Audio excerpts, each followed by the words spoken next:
speaker is Mariah. Mariah.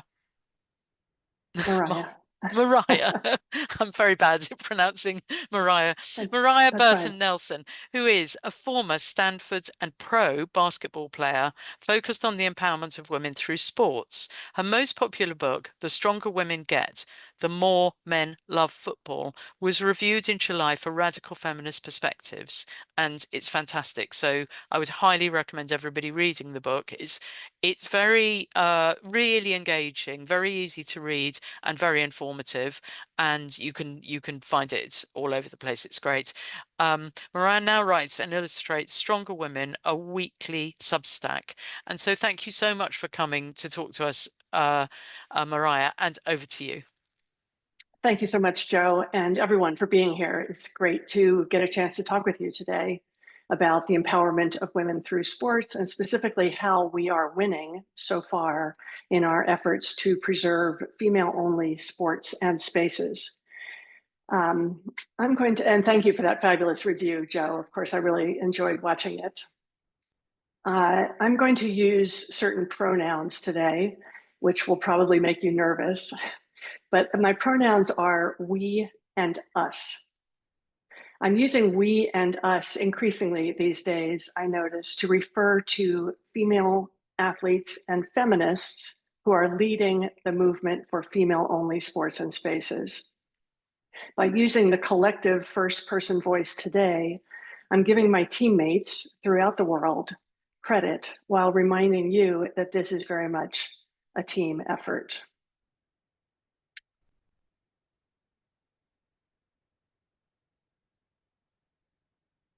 Okay, so that was not the most graceful transition, but I think that should work okay.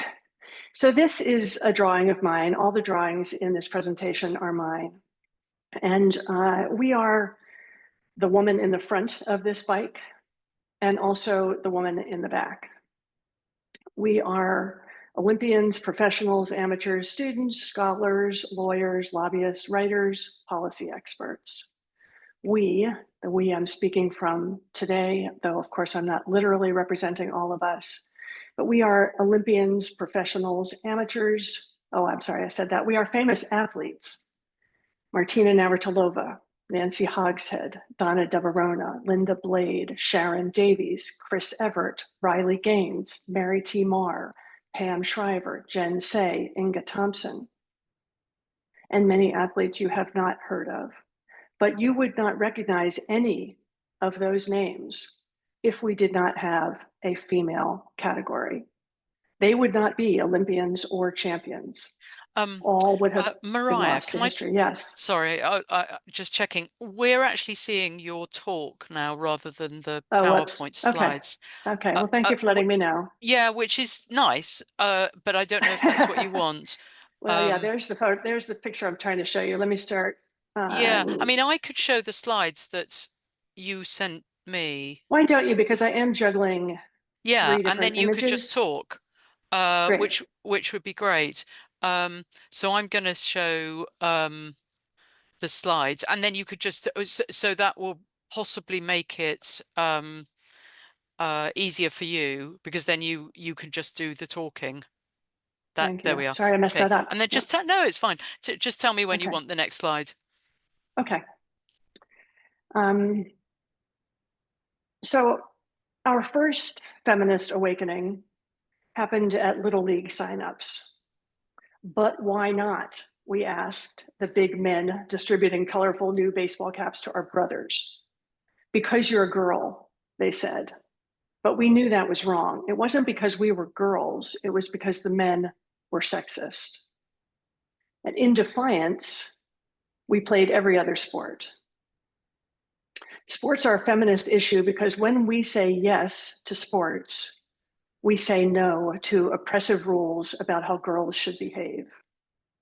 When we say yes to sports, we learn to put ourselves first, to love our bodies for what they can do and how good they can feel.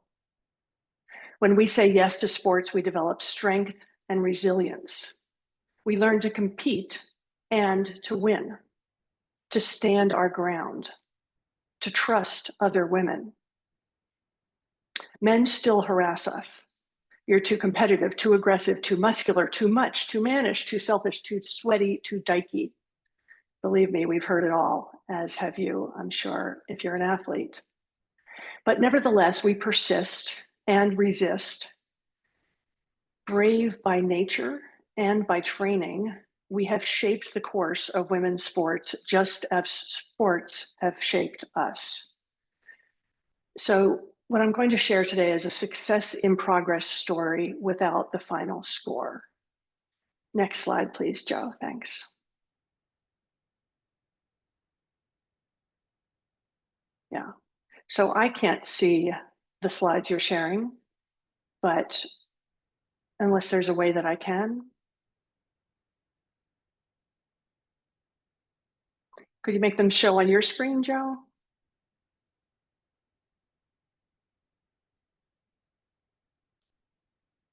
And you're muted. I can't tell if you're talking back to me. And excuse us, audience, while we work out this tech difficulty. Everyone else, I think everyone else can see them. It says female athletes not born in the wrong bodies. Exactly. Yeah. Okay, great. Okay, so today I will tell you what strengths and strategies are working for us as a unified worldwide movement in our quest for female-only sports and spaces. I'll tell you what we've achieved so far and how our success is directly linked to the modern women's rights movement. Next slide, please. So I am best known as an openly lesbian, feminist, women's sports writer, and former Stanford and pro basketball player. But I'm a lifelong recreational athlete too, and fairness for females matters at all levels. Last month, for instance, I competed in a 1 mile swim in the ocean in Rehoboth Beach, Delaware. The sea was rough with white caps the entire distance. Many people dropped out, and it was exhausting, but in an exhilarating way. Like almost all sports, this race divided women and men into two categories, of course, because it's well established that men have a performance advantage in pretty much every sport except equestrian events. At 69, I was one of the oldest swimmers in the field of 53 athletes. But fortunately, there were also age categories, as there often are at the youth and masters levels. So I was only competing against women age 60 to 69. Compared to those women my age, I placed third. New slide, please. And won a bronze medal, which you can see there, proudly hanging from my neck. We love our female category. This is our home, our happy place, where we belong. As for what specifically we are doing to protect our sacred sports and spaces, here are 10 of our key strengths and strategies. First, we understand male intrusions into women's sports and spaces from personal experience. We have sat in our coach's car, frozen in shock and confusion, as he placed his hand high on our thigh, inching that hand toward our most intimate of all intimate spaces. We have been tackled by men when we were out running and raped. And Chanel Miller is sort of an example of that, who Jocelyn will speak about later. These men who want access now, they're trying to drag us off course again, trying to insert themselves, trying to manipulate us with bogus arguments and depictions of themselves as victims. Men feel like women, but act like men, displaying male privilege and male bullying to muscle their way past female boundaries. Next slide, please, Joe. These are photos I took of my own locker room in Arlington, Virginia, where males are still allowed to enter if they say the magic open sesame words, "I'm trans." This particular locker room is now the epicenter of a legal conflict between the US Justice Department and 5 school districts in Northern Virginia over whether boys and grown men should be allowed to get naked and watch girls get naked. Note how small these rooms are with nowhere to hide. There's a school community sharing agreement that allows the public to use these facilities too. And I am currently boycotting because they let men in there. Next slide, please. Excuse me. This is the man who sat naked in that locker room last year watching women and girls. One mother I talked with who complained was told that he was allowed to sit there while more than a dozen young girls and women changed and showered because he identifies as trans. I mean, really, what could be more ludicrous, right? Eventually, he was arrested, but only because he was already a registered sex offender. The schools will not change their policy despite the federal pressure. To them, affirming boys' gender identity is more important than protecting girls' and women's safety and dignity. Excuse me. Second, we have facts and common sense on our side.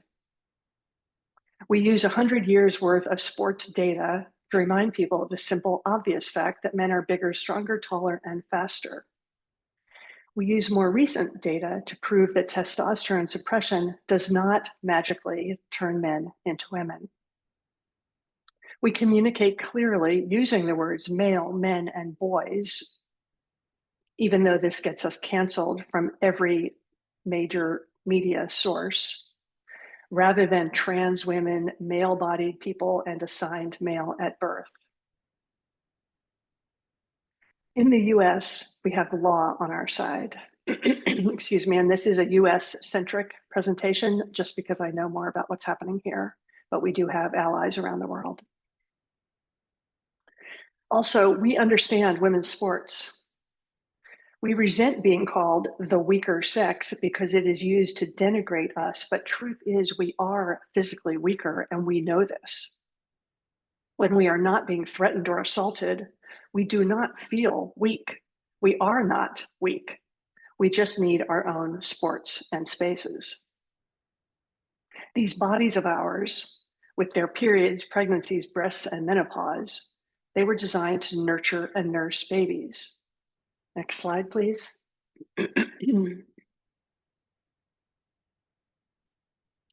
Here's Alicia Montano competing at a US championship while 8 months pregnant. Sports taught us how to nurture ourselves and strengthen ourselves and pursue our own dreams while running free. Next slide, please. So here we are protesting. We educate, organize, lobby, and sue. We have formed regional, national, and international organizations. We stage protests, file lawsuits, submit petitions, write amicus briefs, educate policymakers, politicians, and the public, draft new policies, consolidate research, write and publish, and appear in social and traditional media.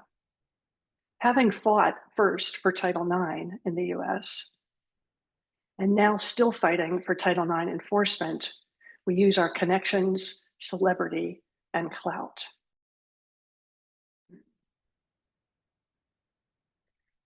We also team up in good faith.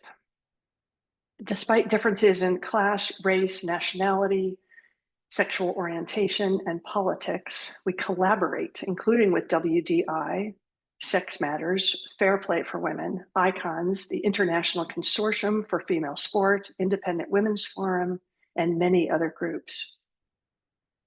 We work with trans-related male allies, with scholars, with male athlete allies, and with growing numbers of athletes and parents who have seen the negative effects of gender ideology up close. Next slide here, please. Note the size difference in these 4 athletes. Note the obvious strength difference. These people are the same age and on the same team. So we use visuals like this because already sports are visible, popular, and powerful. They incidentally convey the message that men and women are different. We use these images to educate and to generate outrage. Next slide, please. So guess which one of these divers in a racing dive in the NCAA championship 3 years ago, 2022.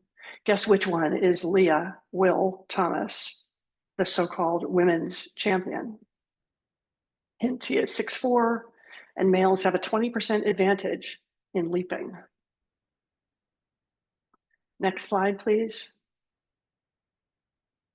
And here you can see how women's sports have really, unfortunately, much to our dismay, become a farce. Once you add these people, and it doesn't take much to notice their genitals and their height and their strength. And in one case on the right, that's a man way older than the girls he's playing with. You can see how it has become a farce, as well as really a tragedy as far as we are concerned. So to counteract this, we center girls and women. We need to tell those stories about the men. We need to show the images of them. But we also note that the problem is not trans-identified people. The problem is males. That's the difference. These are males in female spaces. We don't care how they identify. We don't care about all the modern terminology about non-binary and gender fluid and all of that. We are pro-women. So next slide, please. We lift up women's stories. For instance, here's the women's swimming team at Roanoke College. When they learned that a male was planning to join their team, they complained to the school, which did not support them. Taking matters into their own hands, they asked the male to step aside, and he did. Then they bravely held a press conference about the experience. Next slide, please.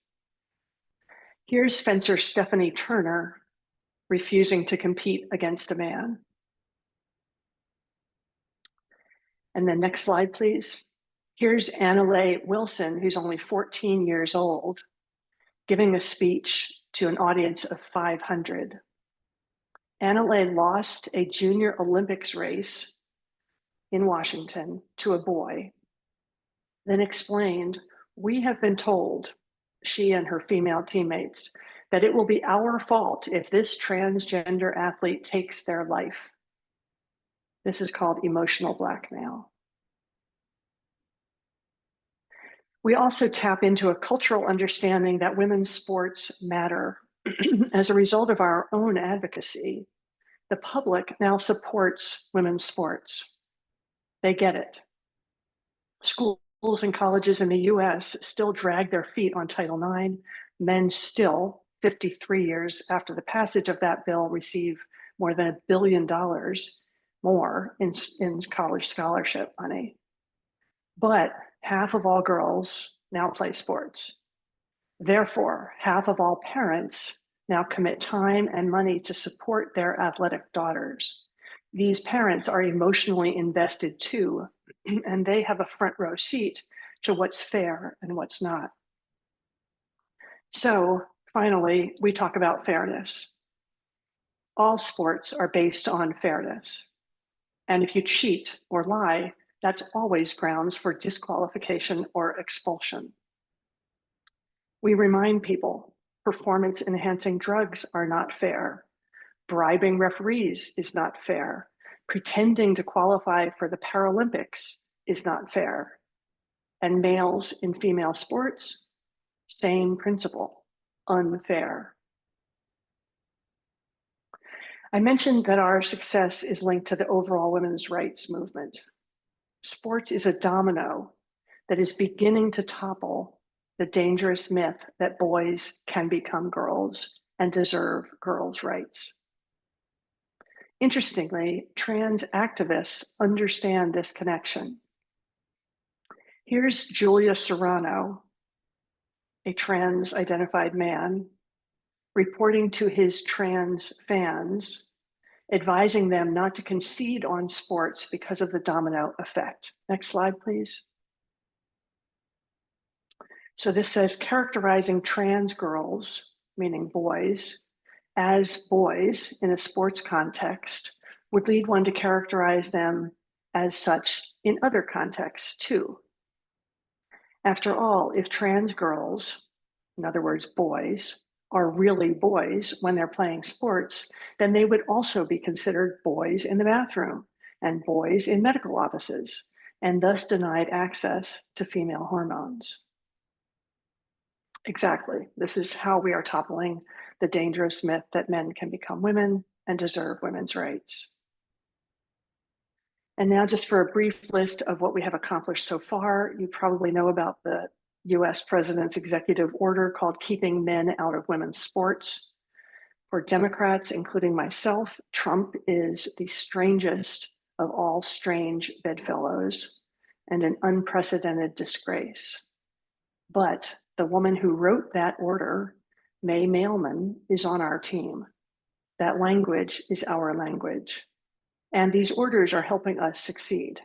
For instance, when the United States Olympic and Paralympic Committee announced in July, and this was a very big deal, that only females can compete in the female category in all US Olympic sports, they explained this was to, quote, ensure that women have a fair and safe competition environment consistent with the Keeping Men Out of Women's Sports executive order. And when the NCAA, which runs college sports rather, yeah, there's more sports than just basketball, when they decided to restrict the female category to females in college, they also cited that executive order. We would rather have sports leaders do the right thing without presidential pressure, but we will take the wins.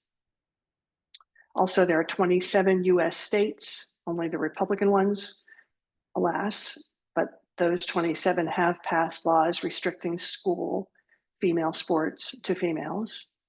There are at least 15 young women suing for their rights. The two of these cases are heading to the Supreme Court this fall, where we expect rulings in our favor.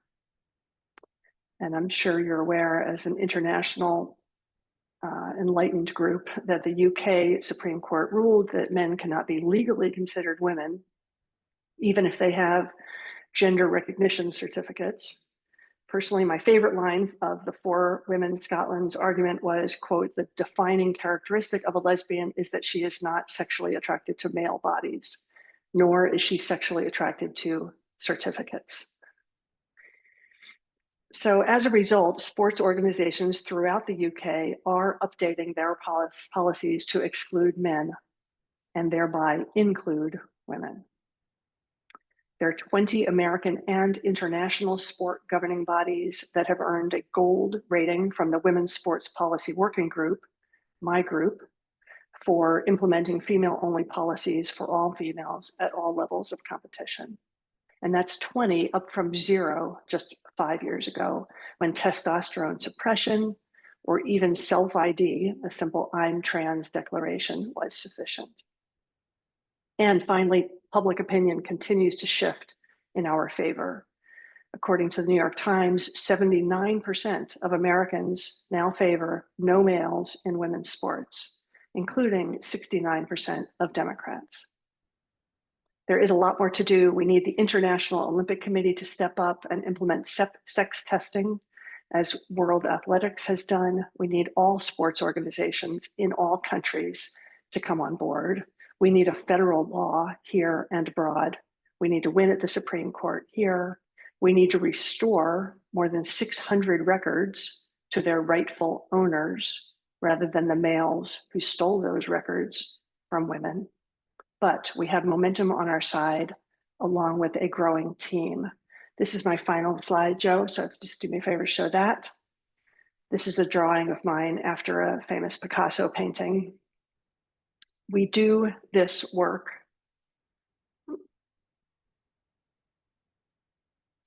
Hold on just a sec, yeah. In service of scenes like this, 2 female athletes celebrating freedom, joy, and each other with no male interference.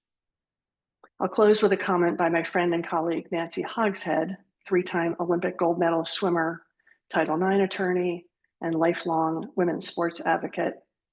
How could they have imagined that female athletes would ever back down? I'd love to have you join our team. The best way to stay in touch with me is through strongerwomen.substack.com, where, as Joe mentioned, I have weekly posts on this topic and others related to strong women, especially older women athletes. So Joe, your call. We can take questions now or wait until after Jocelyn's presentation. Great. Well, let's if there are any questions, we haven't got any in the Q&A yet, but let's put them in the chat now because I can see the chat. Right, so we've got one already. Mariah, can you explain details of sex testing? That's a question. Sure. This was done in the Olympics for a period of about 15 years, and all of the female, until about 1996, and all of the female athletes surveyed said they like it. It is called a cheek swab. Generally, it can be done via blood too, but it's completely non-invasive. So do not believe any sort of scare language you might hear about genital testing. Nobody is taking anybody's clothes off. They just stick a little Q-tip in your cheek, inside your cheek, and test your DNA. They are looking not just for XY versus XX chromosomes, they're looking specifically for something called the SRY gene. So I won't get any more technical than that, but it does screen out the males. And then if the Y is present, then they look to be sure that that particular male has access to his own androgens or testosterone, since in very rare cases, some differences of sexual development, people look pretty much like males with female genitals, but they have internal male organs, but they can't use their own androgens. So that's a very special case. But mostly it efficiently, effectively screens out the males, and women want it. So we need to reinstate it, and we are gradually doing that through the leadership of World Athletics. So I can't see any other questions, but I've got a couple of questions. Sure. Right, one's not a question, but I'm going to say it anyway. It's that in my reading of the suffragette movement in the UK, they did all sorts of stuff. Very, very good. It was fantastic. Like Yes, it was. breaking windows and burning down buildings and not eating. But the breaking point was when they started putting acid on golf course greens and attacking golf courses. And Right. Hitting Emmeline them where it hurt. Pankhurst says that nothing was happening, nothing was happening. And then it was fantastic because they started destroying the golf courses, and then loads and loads of really influential men would come and say, can you call your women off, Emmeline? And Emmeline said, they're not my women. They're doing what they want, but the way to get them to stop is to give us the vote. And I know it's more complicated than that, but I think your Oh point no, that it's a great example. sports is a domino. It's actually, people think of it as just leisure, but it's actually crucial to men, and well, to everyone, but men don't want to be threatened in it. And it was crucial for the suffragettes, Emmeline Pankhurst says, and it's clearly the thing we've won the most on, I think. It's the most Yes, obvious win. yes, and let me just add, speaking of British history, when the bicycle was invented, women, and it was upper class white women who had access to them, and it was that class of women who were being chaperoned, but it did give them the freedom to leave the chaperones in the dust and go ride throughout the countryside on their own. It led to the invention of bloomers, which are pants, much more comfortable, more practical, more safe, more private. So women were aware. Susan B. Anthony and Elizabeth Cady Stanton were both very aware about the bicycle leading the way to the suffrage, to the ballot boxes or something like that, they said. Yeah. And then I've got a question. What should we be doing to what would you recommend that we do? Because like say where I am, our park run still, our 5K on Saturdays, they still let men identify as women. How can we change that? Well, Mara Yamauchi, a name you may know, is leading that particular effort to report on Twitter daily or weekly, every time it happens, how many men are winning in the park run. She's shooting in the women's category. She's shooting down all of the arguments about how it's just for fun. It doesn't matter because the results are reported. So you might check in with her or at least follow her on Twitter. It's Mara, M-A-R-A, Yamauchi, Y-A-M-A-U-C-H-I, another good former elite runner who is now very active in this women's sports movement. Overall, I do recommend you not only follow my Substack, but you can easily get from mine to the Women's Sports Policy Substack, which we do through the Women's Sports Policy Working Group. And there we do have calls for action periodically. So to keep up with petitions that are being signed, or in the case of Americans, representatives we want to reach with our message, that's a good way to keep up. You can Great. also donate to either group. Yeah. Yeah, brilliant. Okay, so there's a question as well, and you might not know the answer to that. Who got Billie Jean King? I guess it's saying who persuaded her, or how is she pro-trans? She is so Yeah. far. We are working on her. Martina Navratilova, who is in our women's sports policy working group, has specifically reached out to her. Of course, they know each other well. That has not been successful yet. My personal theory about this that goes beyond Billie Jean is that the women in my life, and I think it's a pattern beyond my own life, who are very immersed in the LGB movement initially, and then stayed there when they added the T and beyond, who are gay identified more than feminist identified, those women are most likely to defend men in women's spaces. And I've been canceled. I've lost good friends over this. I'm getting hate mail from former friends who I haven't talked to in 45 years. They're just furious at me. And that's who they are. They are in that group. And I have never stayed in that group. I've been openly gay since 1975, proudly. 50 years celebration going on right now in my own little head. But I'm a feminist first. My allegiance is to women. And of course, I mean actual women and girls. And specifically in the sports world, that's where I have put my feminist energy, is to the empowerment of women and girls through sports. Yeah, So if brilliant. those, yeah, thank you. Well, thank you so much. I think let's